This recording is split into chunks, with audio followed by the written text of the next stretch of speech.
This is Red Raider Nation's Last Call. Welcome back to another edition of The Last Call. You know, there's perception, there's reality, and there's college football.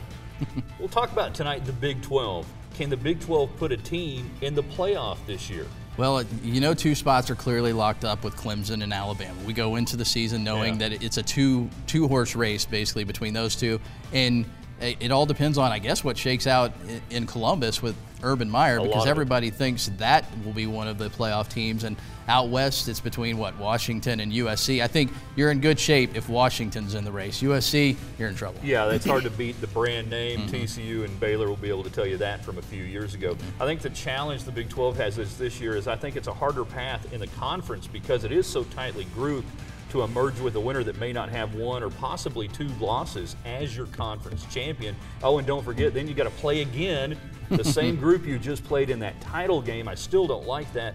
But out west, Washington and USC, I think, have such a bigger gap over their divisions. They've got an easier path to get through with one loss. That's going to be hard to top. Like we said, there's perception, there's reality, and there's Ron Roberts. We'll see you next week on The Last Call. Drop us a line, everythinglubbock.com. You can also find us on Facebook, Twitter, and Ron, quit texting me.